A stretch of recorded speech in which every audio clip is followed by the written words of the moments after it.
And that's right, ladies and gentlemen, boys and girls from around the world. Welcome back to another episode of The Real Lil Show. It's going down, just so you know, trades are happening, okay? Man, it's going down. And when I tell you we got a stacked show, I really mean that. I really do, because we do. And we are going to talk about the blockbuster deal that went down. Jaylen Brown. Don't make a sound, all right? Jaylen Brown, don't make it sound. I don't even got to make it sound for this one. We're going to talk about that.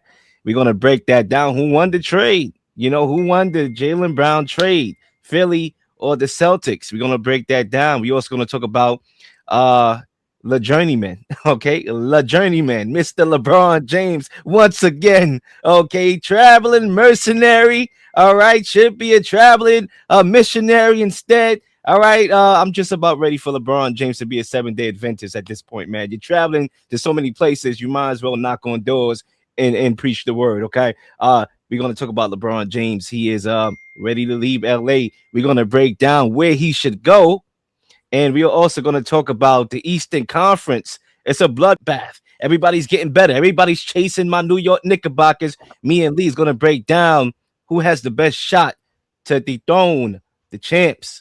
All right, y'all already know I'm still on that high of the New York Knickerbockers winning the championship. Okay, it's now starting to hit me, but guess what? Somebody want that title. Somebody want that spot. We're gonna break down who is more than likely to challenge for that spot. Now get it, because I told Lee next year I'm going to the daggone parade. Okay, this time around, but who can challenge? You know, for that spot. And Lee, I got my guy Lee back on. Lee, last show we did on your platform, we went viral with the Caitlin Clark topic. Obviously, that topic is very polarizing, and I'm looking to do good numbers here again today. So, you know, I'm excited. I hope everybody like and subscribe and support new media and support people like me and you, Lee. Lee, how you feeling, man? Man, I'm good. I'm doing. Got some great topics today. A lot of wild stuff happening in the NBA, man. A lot of wild stuff. Everybody's chasing that title, and so we got some great topics, and looking forward to it. Looking forward to it. Yeah, man, and we might as well start to break it down. And Lee, what I want to do is I want to start off this show immediately by playing a clip, because I think it fits what we're about to discuss right now. Let's run it. Saw this happen. They saw what just happened. You think the league didn't saw what just happened? How they bombed on the Giannis trade, Boston, and they know they're going to operate off a place of desperation. Yeah, and they're going to capitalize off of that. And we're going to come back and say, you know what? Wait, Jaylen Brown went for that? Only that? Yeah. I can see that coming. Again, there's no trade that, unless it's a couple players and whatnot, there's no trade that I believe that I'm going to come back on the show and be like, you know what? The other team won the trade. Yeah, you can't get value for him, Leah. That's the whole thing. And you're right, because now everybody knows they're trying to trade him. They know this.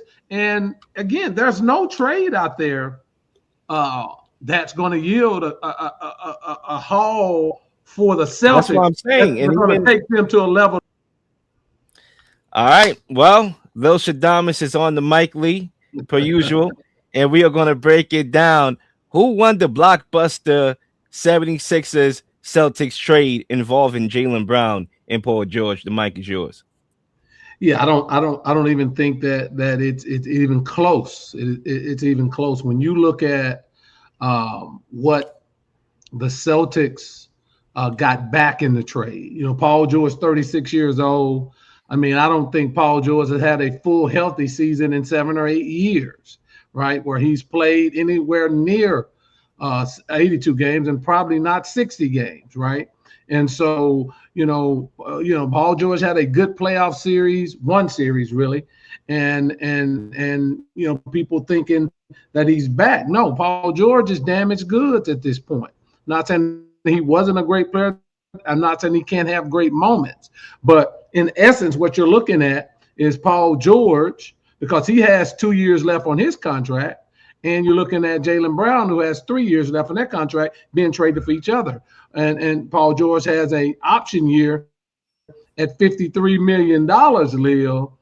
And so, of course, he's going to opt into that because nobody else is going to pay him that.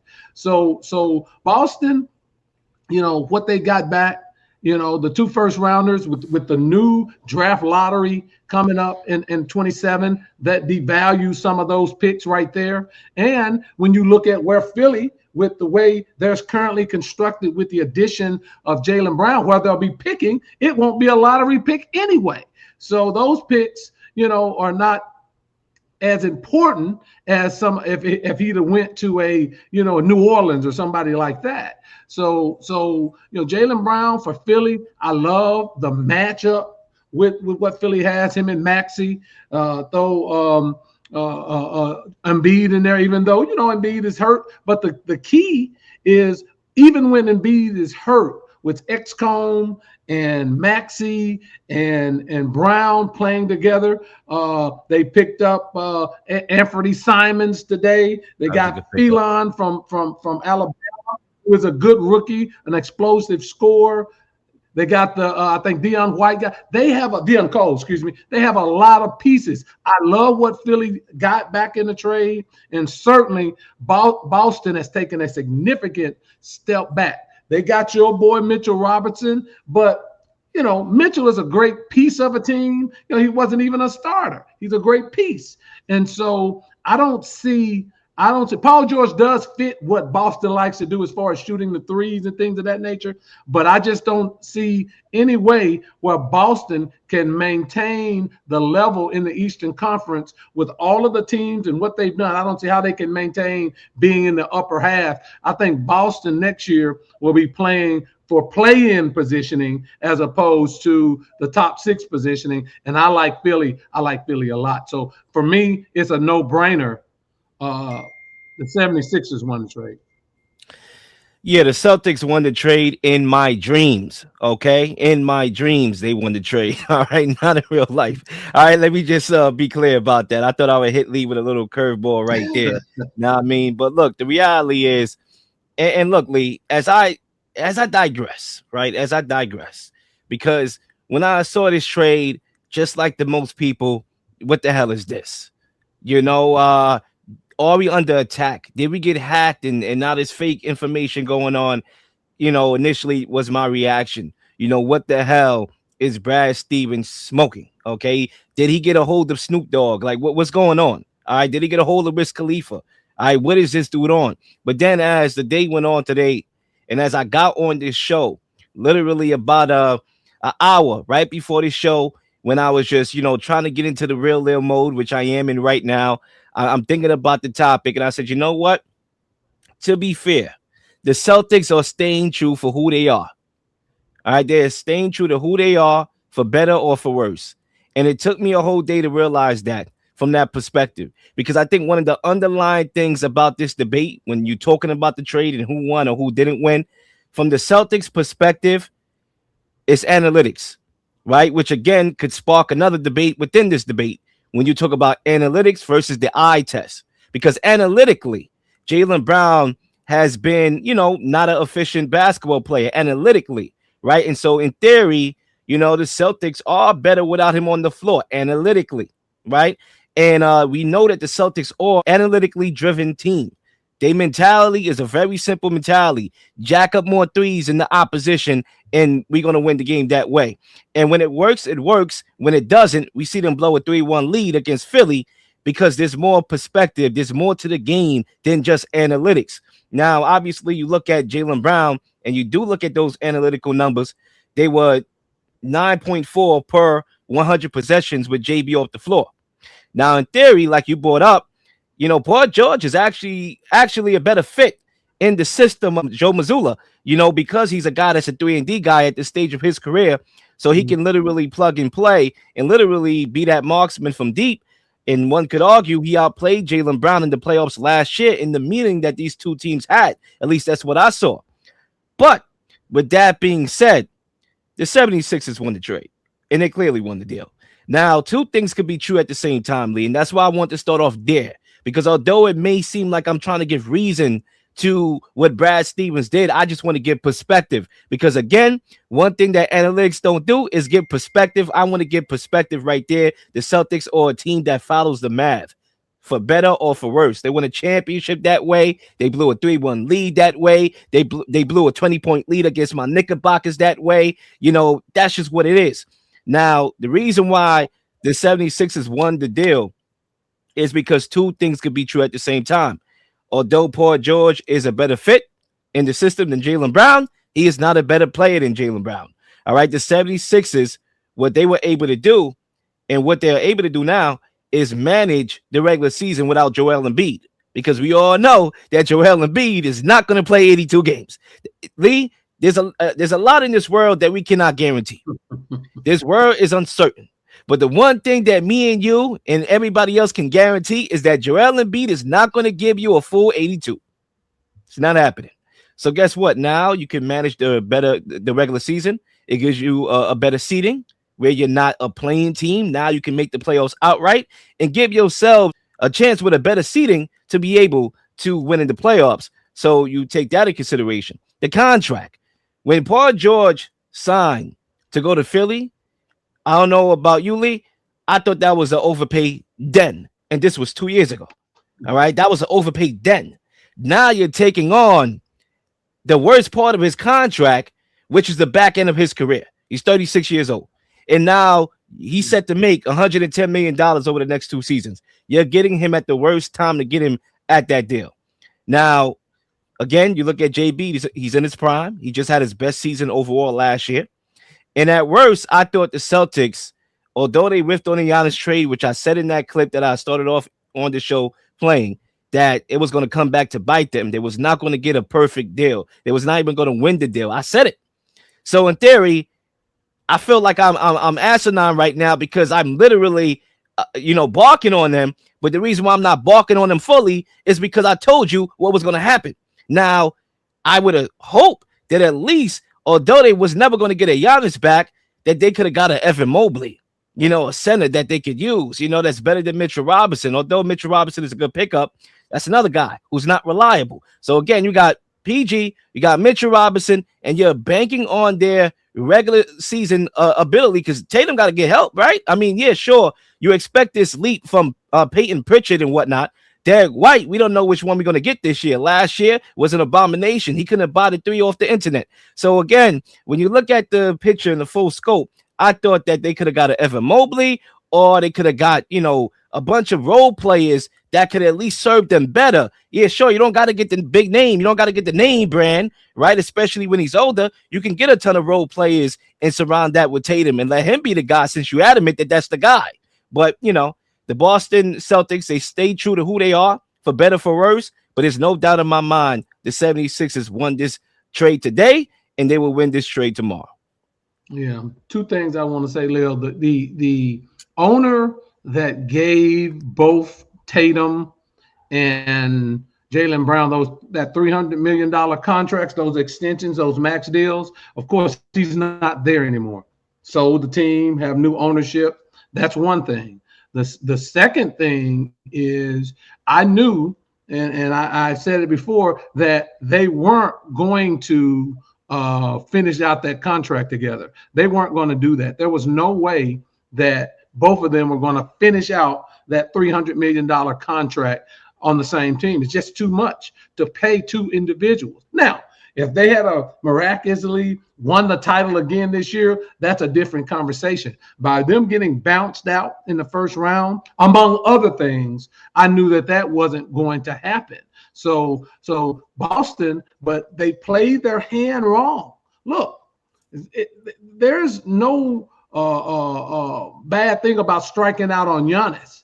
But when you allow the whole league to know that you're still shopping him and it's out there in the open and Brad Stevens is doing interviews and all of this stuff where everybody knows that you're going to get rid of Jaylen Brown, you're not going to get a deal. Now, the puzzling thing to me is, you mean to tell me they couldn't have gotten 2 first rounds and 2 seconds from somebody in the Western Conference? Why in the world would you trade him in your division? That doesn't make any sense. And so a motivated Jaylen Brown, a superstar in Tyrese Maxey, when healthy, the best big man in basketball, when healthy, Joel Embiid, XCOM excellent second year coming in. You got a bench. Hey, Philly set themselves up. And the great thing about the addition of Brown is Brown has already known how to play with another superstar, right? So when Embiid is out of the lineup, like you say, and he's going to be out of the lineup, they're not going to miss a beat because you have a guy who fits in, who understands his role, and he can pick it up the even higher levels and playing onside Maxey. What a great fit. In the playoffs last year, they didn't have a number 2 scorer when Embiid was down. Now they have a 1A scorer with Maxey. Well, hell, a 1A, B, and C score with Maxey, Embiid, and Brown. That's a great problem for Philly to have.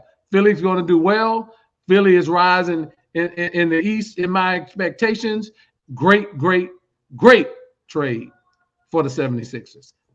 Yeah, I mean, look, obviously a new president over there of operations, so obviously he's going to want to make a splash, and literally, I should have saw this coming. I really should have saw this coming. I didn't think the Celtics were that dumb enough to trade him within the division. That I didn't see coming. But really and truly, when you get these new president of operations, obviously Daryl Morey, the con man, is gone.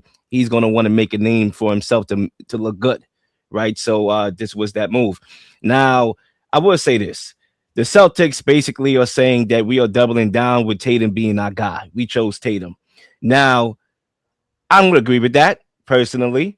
I do believe that when you watch the body of work, and again, people, I don't care about perception. I never was a perception type of person.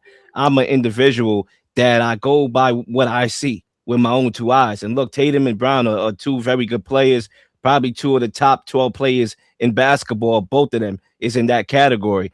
But okay, fine. You want to go all in with Tatum. Just to make sure that he's not having those poor shooting performances like he did in the playoffs, like he did in those finals. All right, where Brown was the MVP for a reason. All right, he was shooting 30% from the field, and he was shooting 29% from 3. Just make sure that, like in game 1 against the Knicks a couple years ago when we played in the playoffs, where I was up by 20-something points, that he shot 5 for 19, that it doesn't happen again. Because one thing about Paul George in the playoffs, he's nowhere to be found. Now, he did give y'all a good series for the 76ers last year in the playoffs. I thought he played phenomenal in that series. But if you expected him to do that throughout the playoffs, yeah, you're joking. All right, so again, just remember that. If you're going to double down on Tatum, just remember that there's no Jaylen Brown to set the pace. When Tatum want to ease his way into the flow of the game and take his time, get assists and whatnot on his stat sheet before he take over the game, just remember there's no Jaylen Brown to put his face down and get to the rack. Just remember that. He's in Philly now. All right, so that's my take on that. Lee, I want to talk about Jaylen Brown specifically here because to me, there is a smear campaign going on when you talk about Jaylen Brown. And I want to talk about that because you have reports that came out, right? And it looked like the reports came from Area 51, if you ask me. But, that's how the media is, okay? That's how the media is. You have Brian Windhorst, all right? Listen, I'm snapping on everybody today. Everybody can get it and will get it tonight. You're going to get your mama's cooking, all right? I'm going to ride for my dude, Jaylen Brown. All right. According to Brian Windhorst, the Celtics felt that even though Jaylen Brown was talking about himself for MVP, and there was an MVP campaign for Jaylen Brown, the Celtics did not believe that Jaylen had the best season on their team. So who did? Who had a better season on the Celtics than Jaylen Brown? Show was a dead white. Yeah. I mean, come on. Cowherd came out. And he claimed that 2 sources described the star as having the smartest guy in the room mentality, calling it a disease. All right, that's number 1. And then you talk about the NBA. Is the NBA trying to get rid of Brown? So, Lee, my question to you is this just the media and what has media came down to, which is clickbait, which is guys having narratives and whatnot, or is this accurate perceptions? Not accurate perceptions, but accurate information about the higher ups. Because maybe in theory, it's not Brian Windhorst. Maybe in theory, it's not Colin Cowherd. Maybe their sources are from people that are from the higher ups, or maybe it's not. I do think there are NBA executives, scouts, and there are people within the NBA ranks who don't like Jaylen Brown from this perspective, Leo. From the perspective of he is a highly intelligent young black man, right? 4.0 student coming out of high school, could have went to any Ivy League school, the Stanfords and all of that. Very well educated. Quick story about Jaylen Brown. He didn't even have an agent when he went through the draft process, and he met with agents, but he knew he's smart enough to understand, how the NBA salaries are slotted for the lottery picks, right? So he didn't need an agent. And what does that sound like? Remember, there's another guy, right? Lamar Jackson, absolutely, who didn't have an agent, who all of a sudden everybody's saying, well, the reason this is going on is because he didn't have an agent. So Jaylen Brown is intellectual. He's analytical. He has a great head on his shoulders. He's about community. He's about the growth of Black America and Black people. And Leo, that's threatening to people because the old adage, just shut up and bounce the basketball. And that's what some people in pro sports still today want from their athletes. So he is a threat, very similar to a Kyrie Irving. You know how they did with Kyrie, someone that's analytical, someone that's very retrospective. They don't like those kind of guys. They tried to run Kyrie out of the league. And of course he's bounced back. And that's very similar to things that these anonymous executives are doing with Jaylen Brown. Now, let me say this. I certainly believe that there were people that said that to Cowherd and Windhorst, without a doubt, because he is a threat to a lot of the NBA establishments on how he thinks, and he's a great basketball player. So those two things don't go together because that's not what the league, and I'm not saying the league office as in Adam Silver, but some of the people within the player personnel, some of the people within the general managerships of these teams, they don't want that. They don't want someone that will question the direction that they're going. They don't want someone that will talk about what are we doing for the community. They don't want someone that will be retrospective about the Players Association and what the athletes are getting or not getting. They don't want that. And certainly these are the things that people put in after the fact, after Boston trades him. I certainly think it's a smear campaign.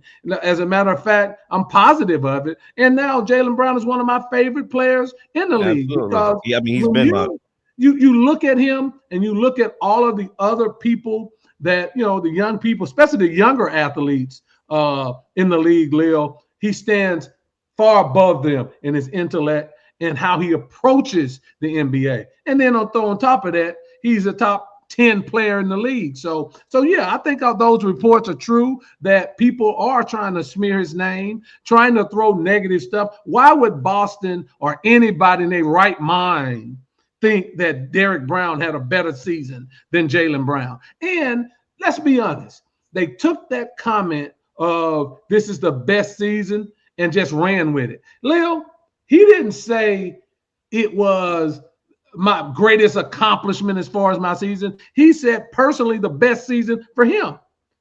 I get it.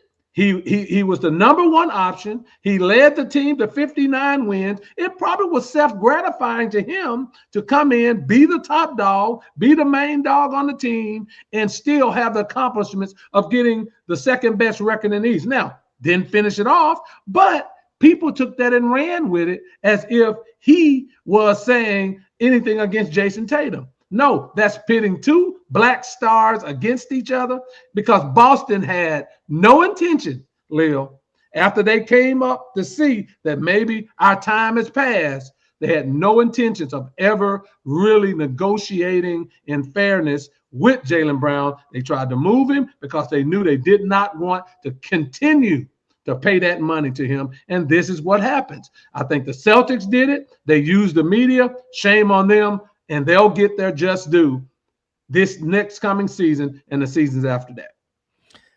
You mentioned something, and you said a lot there, but you mentioned something that stood out, that JB is not easily controlled, right? Because I'm a type of person, I could spot fraud from a mile away. And there's a lot of fraud in the NBA. And you mentioned the comparison of Kyrie Irving. You're spot on there. And I was hoping that you didn't bring up other people because there is no other people. It's Kyrie Irving and there's Jaylen Brown. That's it. When you talk about the people that actually go against the establishment, not the one that is controlled, that they tell you, okay, yeah, you can say something for Black Lives Matter. Yeah, yeah, the cop shot the kid. All right, yeah, go ahead. Go ahead, LeBron James. Go ahead, speak. We'll let you do that because we know we control you. So don't get out of line, LeBron. But go ahead, say your little piece. We'll back you up there. There's a difference because LeBron James is totally different stratosphere as far as what JB and Kyrie Irving is. Kyrie Irving and JB is more like, okay, we're gonna challenge the establishment. We're gonna talk about the media and how it affects us, which is doing more harm than anything else out there. We're gonna talk about how we can build wealth in the black community. As you can see, Kyrie Irving is always giving, right? JB is always talking about giving back to the community. There's a difference, right? There's a distinctive difference, and unfortunately, a lot of people cannot decipher the two. All right, and there's a lot of players in the NBA that is controlled. You mentioned something on your last show on Sunday that I was a part of and I didn't even notice until you brought it up, that they said something at the pre-draft process about Jaylen Brown, how he was too smart or something like that. Yep. Whatever he said in those interviews, it was like, okay, we got to watch out for this guy. We got to keep an eye out for this guy.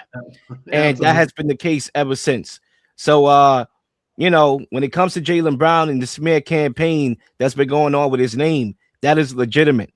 Why? Because he's doing more than being controlled. He's not controlled. And the NBA don't like that because when you are starting that type of level, they have to get you trained up. Look at, for example, look at LeBron James. He came into the league very different than how he is now. They had to groom LeBron James to be able to handle the media and have that corporate style, to him that will allow him to be unthreatening. And LeBron James has found a path for himself where he can come off as, a revolutionary, but at the same time play that corporate game. So where he don't lose endorsement deals or he doesn't get a smear campaign on him. All right.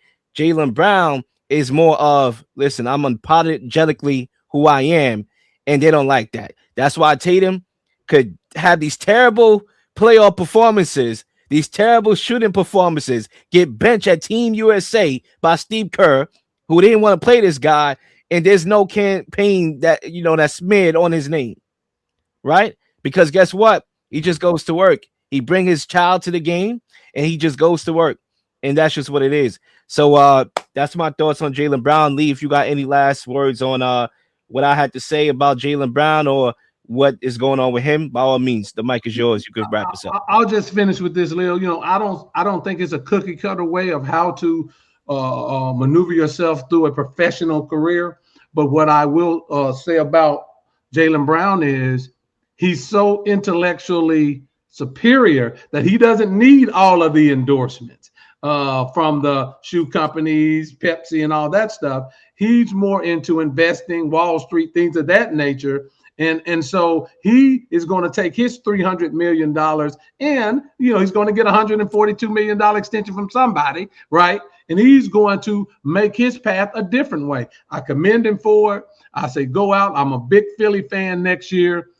Hats off to the way he handled the whole thing. He didn't request a trade. He didn't come out talking about anybody. He just kept his head down. He took the trade. He left classy, and he's going to Philly to make a difference. So I tip my hat to Jaylen Brown.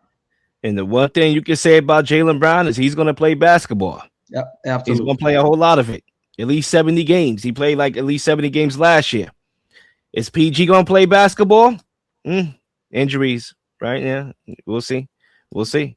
Celtics, we'll see what happens with y'all, man. Stay true to the core. And you know what? I could respect that in some regards. As much as I hate it, as much as I'm like, what the hell are you doing? But then again, I can't respect it because sometimes you're too stubborn and you're willing to burn down your franchise by being too stuck in your ways. And that's what I think is going to happen with the Celtics. So, Lee, the rivalry that's now created, even though it was already a rivalry, even bigger rivalry now with Jaylen Brown going against the Celtics. Sign me up. We are going to Absolutely. move on to topic number 2, and we are going to keep it in the East because not only did the 76ers get better, but a lot of teams in the Eastern Conference got better. Now, obviously, my New York Knickerbockers is geared up to repeat. Again, I'm going to the parade next year, Lee. But which team or the Knicks' biggest threat? And I want you to go and give your team, Lee, and then I kind of want you to go into your tiers as well. So Yeah. let's start off with the team, and then I'll give you my team, and then we could rank them in tiers. Absolutely. Well, to me, it's a no-brainer at this point. The one team that's the biggest threat is the 76ers. The 76ers have really positioned themselves now to be an NBA contender next year. Look, we don't know what Joel Embiid's going to be next year. We don't know how many games he's going to play.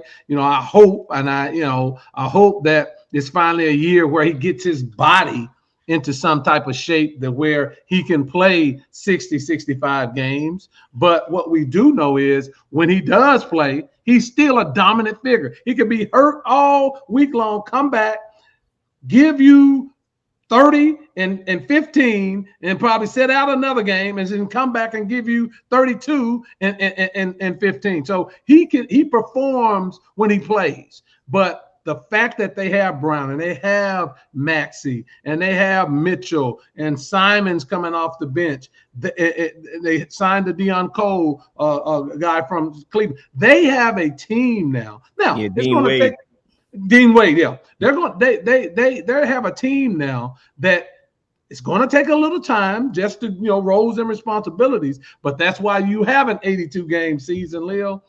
Philly is the biggest threat. Now, we'll talk about tiers in a moment, but Philly's the biggest threat. All of the teams, other than New York, have some what ifs and maybes about them. Every team in the East. That's why it's so intriguing now in the East. And the East, from a depth perspective, 1 through 13, has passed the West. Now, and we finally can say that the East, with all of the trades and the maneuvering, now have an exciting conference that's going to be a knockdown drag out. But my one team that's the biggest threat to the Knicks would be the 76ers. Look, the Knicks broke the Eastern Conference, man. We broke the Eastern Conference. And I get it. Everybody want to get better to get, to play the Knicks. And when we had that discussion about how historic of a run it was for my team, I mean, it's reflective in the offseason after. Teams are looking like, yo, we got to get better to beat this team. This team was so good and so historic that we got to get better and we got to make moves. And you know what? I respect the competitiveness. I do. Now, the Raptors are the biggest threat to the Knicks to me. And the Raptors made the big gamble for Kawhi already, and it paid off already. Kawhi delivered a championship to Toronto. I believe their first ever, too. And I think that gamble for him, or for him, they're willing to do that again, and it makes sense. Look, when Kawhi Leonard is on the floor, he is a top 10 player on the planet, period. And sometimes when he's on the floor, he can operate as the best player on the floor as that two-way player that he is. And one thing that Kawhi gives this team that last year, I won't say they always exceeded expectations, but they kind of did in a way. Like they were a mid basketball team that took Cleveland to 7 games. One thing that they was missing was somebody that can close out a game. And Kawhi Leonard could close out a game. He did it before. He done it plenty of times. And the fact that the Raptors didn't have to give up any of their key rotational pieces as well, they was able to keep Scotty. They was able to keep RJ and Emmanuel quickly. That is a big W in this loaded Eastern Conference right now. And now with Kawhi Leonard on the team, you have one of the best duos in the Eastern Conference in Scotty Barnes and Kawhi Leonard flat out. The connectivity defensively on the perimeter is going to be something that is going to be fun to watch, especially if you love defense. And if Kawhi Leonard plays at least 65 games or even a little bit less than that, last year he played 65, it could be, if he could be around that threshold, the Raptors are going to be tough because come playoff time, if healthy, and I understand the what ifs in sports. There you go. I understand the what ifs, and I know Lee is thinking about that. I could read Lee mind. I have a tracking device in Lee head. That's why I get the better of him on this show. Okay, but you know what? I get it, Lee. the what ifs is big, especially when you talk about Kawhi. But that is the case for basketball in general. You had to be the healthiest team down the stretch, and health definitely plays a factor in who wins. But if they are healthy, I am really feeling this Toronto team because they have a guy that could be the number one, and they have a bunch of talented guys out there and role players that can assist the best player in the world in getting over that next hump. So I'm going to go Toronto. And I like Toronto. I got Toronto as my third best team behind Philly. You hit it on the head. Look, last year's the most games Kawhi's played in 5 or 6 years, right? Kawhi's always hurt. Look, people, don't get amnesia now. Don't lose it in your mind that Kawhi's all of a sudden going to come out and have a string of years where he plays 65, 70, 75. That's not happening. He hadn't done it. Last year was an anomaly. It was an outlier. That's the most games Kawhi's played in 6 or 7 years. So that's the part that bothers me with Toronto is how much is Kawhi going to be in the lineup? Very similar to a Joel Embiid, but Philly has Brown, who is an Iron Man by the standards of today. And when you look at their backcourt, Quigley is a good guard, but Maxey is better, right? Maxey is better. So that's why I put Philly. I look at Toronto's team, and I know everybody is devilish on Toronto. I get that. And I do like Scotty Barnes as a two-way player. I mean, I think people are giving him a little bit more superstardom status than I would, but I like Scotty Barnes. Of course, Kawhi is a big-time player when he's there. Health will determine that and be a factor, but I just think Philly is more talented.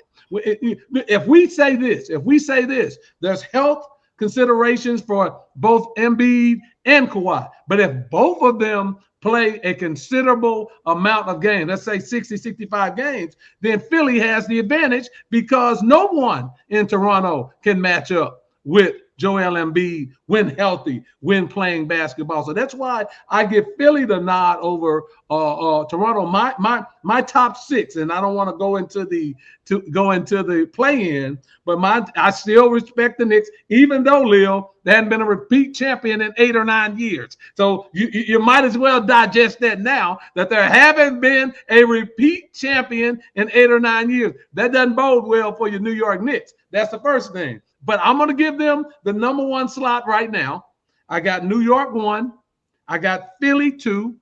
My third team is Miami because I like the defensive prowess that Miami can bring with Bam and Giannis and Wiggins and Mitchell. They have that's going to be a doggish defensive team. And again, Giannis, I think Giannis is going to come back tremendously strong. I like the Tim Hardaway pickup. They're talking about Chris Middleton, a great mid-range shooter. Because at this point, what Miami needs is people that can shoot the ball from the perimeter. If they can fill Giannis and Bam with perimeter shooting, they're going to be trouble in the East. So I like them as the third team. My fourth team, Toronto's third. My fourth team is Miami. My fifth team is Detroit. I think Detroit, even though they haven't lost much, they got to get Duran signed. I just think they're level, Leo. I don't think that they're any better or any worse. They had a good season last year, but you see they topped out and bottomed out in the playoffs. So I got them as my fifth team, and then I got Orlando a close six behind them. And so that's my tier. But Philly's coming, man. Philly's coming. I just hope Embiid can get his body in some type of shape to where he can play at least 60 games next year. Yeah, I mean, look, for me, Toronto would be number 2. I have them number 2 behind the Knicks. And look, this is not regular season only based. I'm going off of regular season and who I think is ultimately the bigger threats in the playoffs too, because you can be a lower seed and still go on a run, right? There's Absolutely. teams that are not healthy or they want to load manage in a regular season. So thus they're going to have lower seedings, but come playoff time, these superstars are healthy. They can go on a run. I like the Toronto number 2. I'm going to go with the Pistons at number 3 because I think they'd be a better regular season team. Obviously, they got to get the Durant situation handled. Obviously, Durant did not have a good playoffs at all. So, hopefully, if they do get him back, he could rebound from last year's playoff debacle. The 76ers will be the next team. For me, that would be number 4. I think the 76ers are a team that is geared up for the playoffs. I think they're going to be better in the regular season.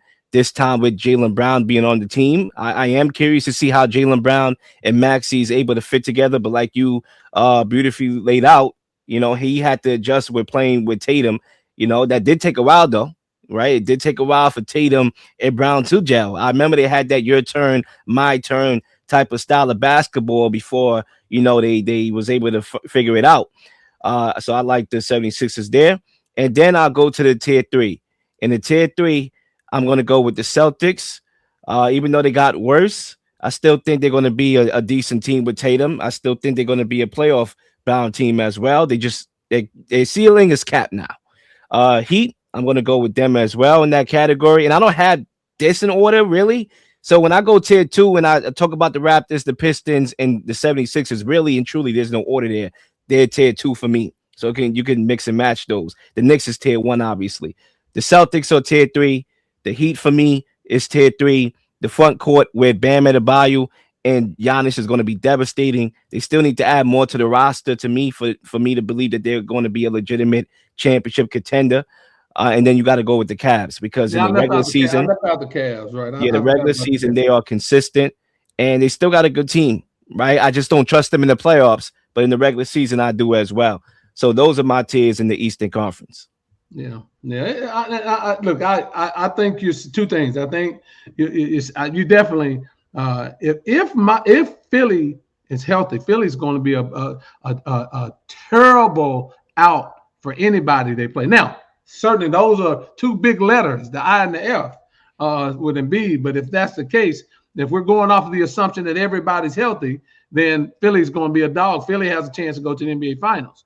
The Cavs, man, psychologically, they're not strong. When their coach comes out and says, analytically, we were a better team, we won the series, man, get out of here. That's why I don't even put any credence into analytics, because analytics doesn't put in your mental makeup. You don't have an analytical category for your mental makeup, and how you perform under pressure, your how you process and how you tighten up at the end of the game. That's the Cavs' problem. That's why LeBron James to the Cavs changes all of this stuff. And I know we're going to get into that in the next topic. Yeah. But certainly the Celtics are going to find themselves in a dogfight for that 7th, 8th, 9th, 10th spot. 7 through 10, that's where the Celtics are going to be slotted. And you'll see that it's going to be a heavy load, Leo, on Jason Tatum night in and night out. Because, look, you still haven't gotten better as far as your post players scoring easy baskets in the post. You're still going to have a three-point barrage, and then you take away the knockdown two-point shooting that you got from Jaylen Brown. It's going to be a struggle for them. So yeah, your tier was pretty good. I think more highly of Philly, but I like what you put out there. And Lee, in closing on this topic, just around this time last year, with all the injuries that happened in the East with Tatum and Halliburton and all those injuries, he was like, listen, the Knicks should, wee to the Eastern Conference Finals into the championship. And we did, right? But obviously, we were a very historic team in the process. It just wasn't, and the East did get better than what we initially thought. There was some tough outs, and, the Pistons had a good regular season. The Cavaliers, traded for James Harden in season that made them better. So it was definitely a little bit better than what we initially thought about at this time last year. But right now, this year, at this time, 9:52, at the time that we recording this, is a bloodbath, and teams have gotten significantly better. And this is probably the best Eastern Conference that it has been in probably arguably the last 10 years. Sports, politics, conspiracy theories. We are here to give you our unique perspectives on things happening in the world. It's the one and only, The Real Lil on The Real Lil Show.